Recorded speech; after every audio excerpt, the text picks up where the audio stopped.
Welcome, everybody. Thank you so much for joining us. I'm Dean Cottrill, EVP here at T360. I've got Lisa Piccardo here. Hey, Lisa. Hey there. Great to see you, Dean. Yeah, and then we're so excited to have Stacie Staub here, who is the founder and CEO of Weston, Maine. And we're going to get in and talk about specifics. But let me give an overview for those that you might be new in this series. We thought, with the change in the market, we decided that we wanted to have a summer weekly series that we would come out on LinkedIn Live, and we would dive into specific areas, key areas of running a more efficient, more profitable organization, whether that's a brokerage or whether you run a team. We're going to dive into these key areas. Last week was our first one. We kicked it off. Actually, we kicked it off on the 14th. We dove into the compensation discussion with Jack Miller on those pending lawsuits. So that's one that was a big call on something that's very important for all of us. And then last week we got in talking about areas of how you could pivot in some areas to help you through this challenging time of lower units. So I say challenging time.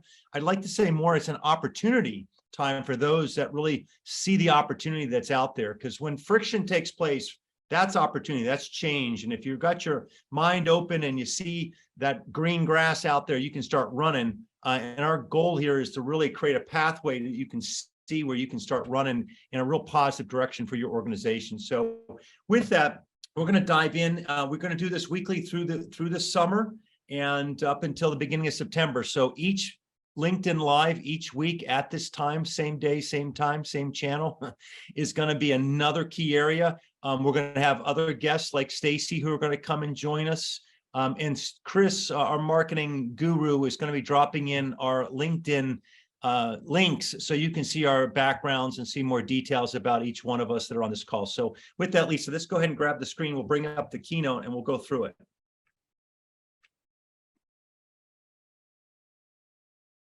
All right.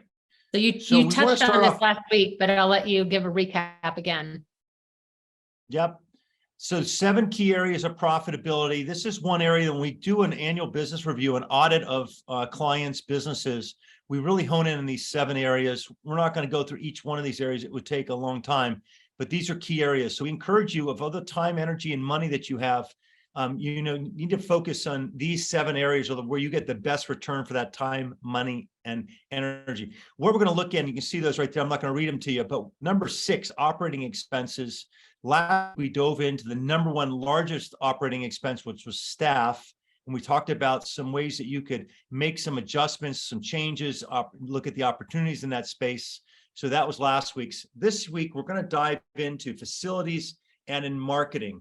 And these are key areas. And one quick aside is to make sure that you track your expenses in these buckets.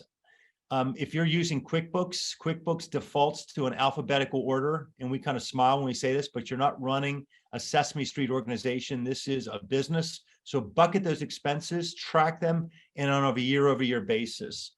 And then we have lead gen. We're going to get into our following calls in the future on lead generation, on technology, and other. But we're going to dive into facilities and marketing. Lisa, anything you want to add, color commentary, anything I've said so far? No. Okay. Let's dive in deep today to facilities. Let's start with that. All right. Well, let's dive into facilities because let's talk about this. So when change happens, especially you guys have heard a lot also about the commercial market. So depending on your situation, and everyone I know that's out there who owns your organization, your team, or your brokerage, some of you own your spaces, some of you are renting your spaces. So there's a lot of difference. So we're going to talk more about, I say like we're about 1,000 feet. We can't get that granular in yours because we don't know your complete situation. But one thing is rent. You can approach and encourage you to think about approaching your landlord if you're renting and renegotiate. So that is something that a lot of owners that are renting a property don't think about it. You approach your landlord. The landlord's hesitant, thinking not wanting you to approach them, but they would love to keep you as a tenant. So I would approach it. We did this very actively back when the downturn in 2007, 2008, 9, and 10. And we did this very actively actually in those times. So, and it worked very well for all of us. The landlord, for example, on the rent, you can negotiate a lower cost just because of the challenge you're going through, and the landlord might be open to that. We found some that were open. We found some that said, no, go pound sand. You also have some people that say, those guys that say pound sand, you can say, well, if I extend this out from the next 2 years that we have, and I like the location, I like the square footage for all the different reasons. If I extended this out to 4 years or 5 years, would you go lower today? So I can save the money today over the next 2 years. So you can negotiate the terms as well. So think about that approach. CAM charges, same thing, common area maintenance charges. There are also things you can negotiate. Utilities, maintenance, like if you got cleaning services, one of the things that you could actively do is go, if you're cleaning it every day, go to every 3-4 days, things like that, things along those lines. So look at every single line item that you have inside of facilities and think about making an adjustment, or what could you do proactively in that space. So this is where you kind of just hone in on that one area and then spend some time thinking about it. I'm going to share 2 benchmarks, and I'm going to bring Stacie and Lisa into this section of this conversation. The benchmarks that we have in this area of facilities, we break it down to square foot per agent. So if you think about, you have so many agents and you have so much square feet, whether you have a multi-office organization or you're a one-office organization, how many agents you have per square footage. And if you're at 50 square feet per agent or under, that is considered green.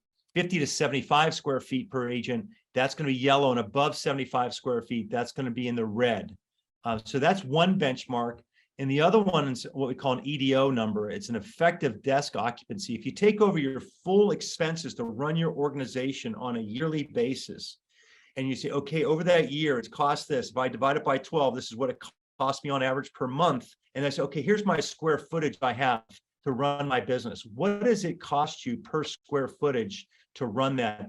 And then you say, okay, at 50 square feet, where my average number green level is as a desk cost, what would that cost? And it's going to be somewhere around 8,000, 12,000, 16,000, somewhere around that for that 50 square foot space. So if your agent's not generating you that amount of money in company dollar, you're losing money, you're losing dollars there. So it's another way to look at it. So let me take a step back on what all that information and bring in Stacie. Yeah, let me just jump in and say that we invited Stacie to this call. We've worked with her through our T3 Fellows program, and we've been so impressed with her operation, and both in her facilities and marketing and a number of different things. But facilities especially, I actually had the opportunity to visit one of her offices in Denver, and I was so impressed. It's really a cool, hip place. It's a place you want to hang out, and it has what you need, but it does not have desks for every single agent. So Stacie, why don't you talk about your model with regard to office space?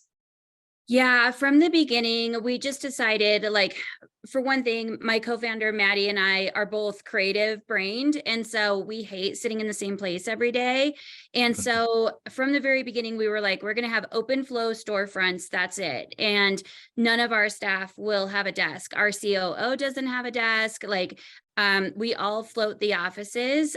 We have 8 locations in Colorado, and they're all very walkable, very, high traffic areas, where people are likely to walk in or to at least stop and look at properties in the window. So if you picture like Winter Park or Breckenridge, though, if you've ever been to a mountain town and seen the local real estate company, that's how we do it too. The doors are open. We don't have receptionists or any kind of support staff like that. We have floor time. We have licensed agents sitting at the front desk 9 to 5 every day. They do that because they want to get that walk-in traffic, and they also get online leads during those shifts. So that works really well for us and keeps that operational cost down. And I also like to say, speaking of QuickBooks and how we break things down, I really divide the space cost in between operations and marketing, because I really feel like the big signs and the storefront exposure is marketing. And it would be just as valuable if no one used the space, because that's how people know that we're in town and creates that market awareness. Mm-hmm. So Stacie, tell us how many offices, well, you said 8 offices, how many agents, and what is your square foot per agent benchmark? Or Yeah, what so do we you- have 8 offices that range from 300 square feet in Breckenridge. It's tiny, but it's hot. Like that location is so key. And then we have up to 1,000 square feet, which is the location where I'm sitting now. It's between Golden and Lakewood, and that's about 1,000 square feet. This is our biggest office. So 8 locations total, 4,600 square feet.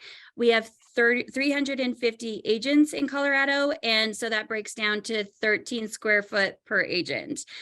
So I thank you for letting me have those, my notes. That's awesome. And do you Um, find it difficult to recruit agents without No having way. a desk for them? Nope. I just don't think agents that are attracted to Weston, Maine want a desk. And I know for sure they're more productive without one.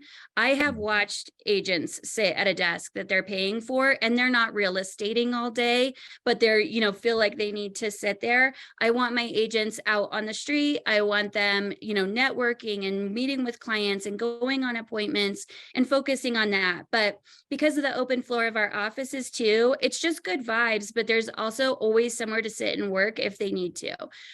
There's also accountability teams that meet and people meeting with their clients and people meeting with members of our team. So it's a constant flow of energy in and out of the spaces.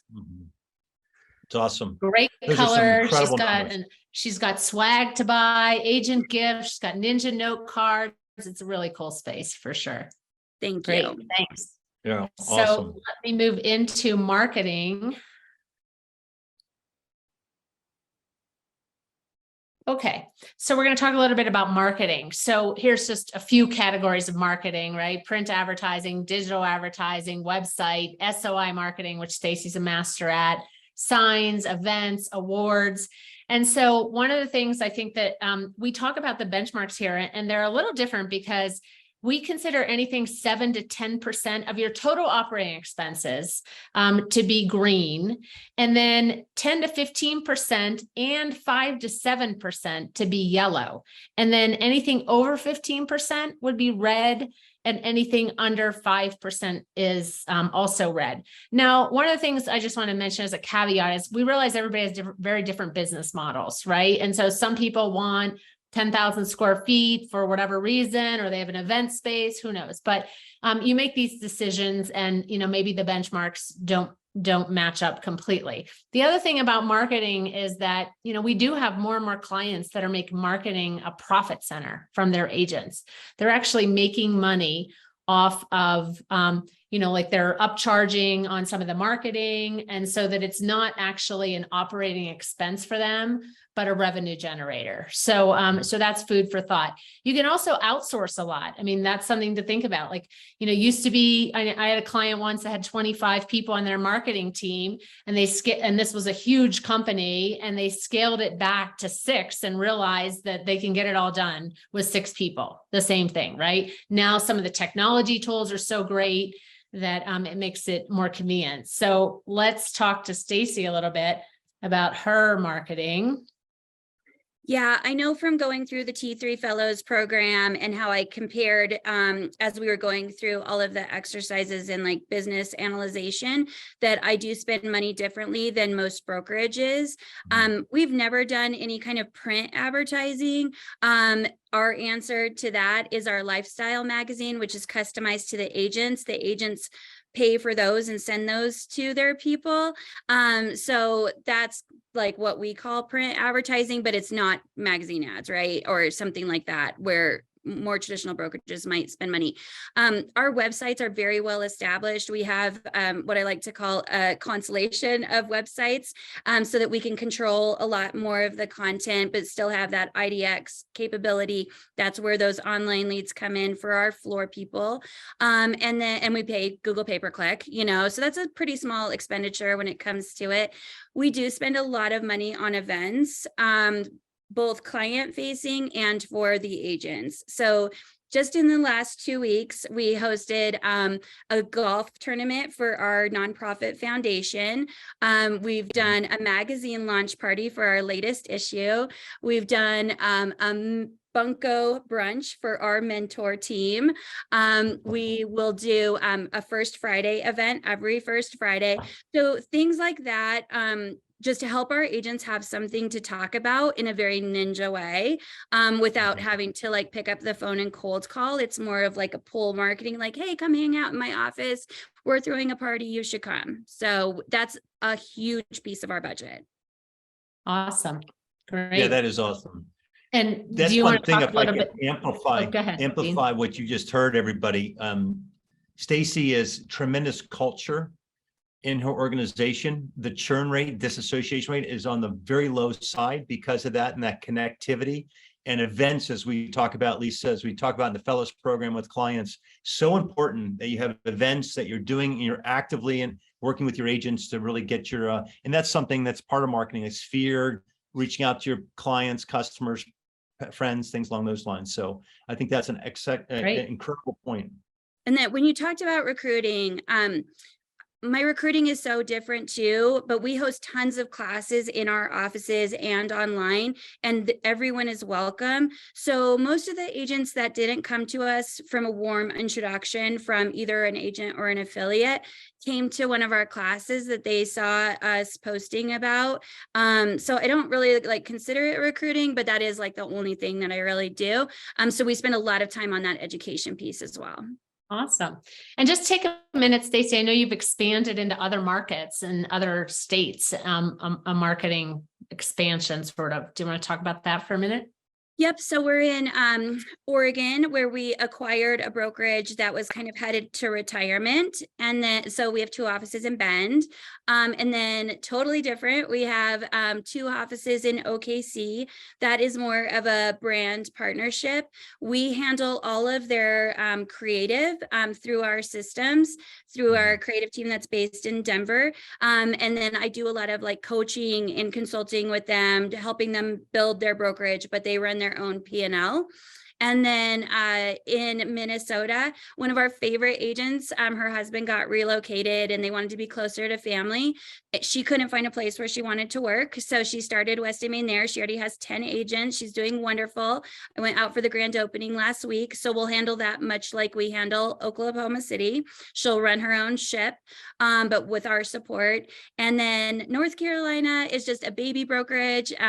We've got an agent that also got relocated due to family, and she's just getting started in Morehead City. So we'll do that same thing with her. So it's a very different model. We just want to support people and like help them provide a cool place to work, just like we do. Awesome. Well, thank you so much, Stacie. We've been so impressed working with you and getting to know you. Yeah. So we'll just take 1 minute, Dean, to share our brokerage offerings.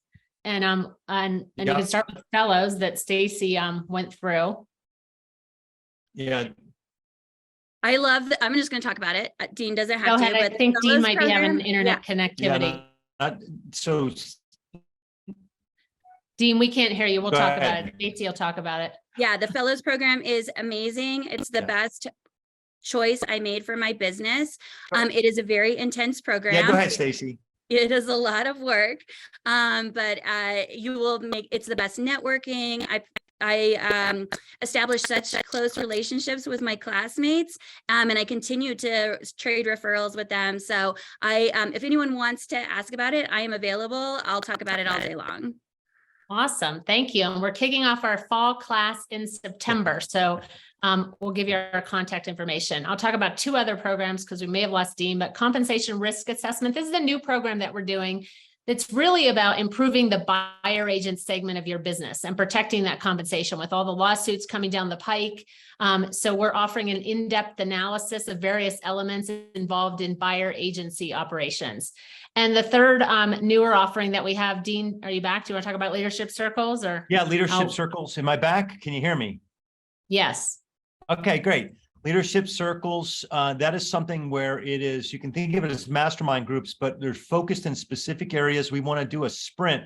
So they're every month for 6 months on key areas of currently with the market conditions, where we're going to gather information from each of the participants and then be able to come back in a curated way and share with that insight on what we're learning, and then mastermind with those leaders. It'll be geographic exclusive. We want people outside, not in the same markets. So that's similar to fellows, is that it's geographic exclusive.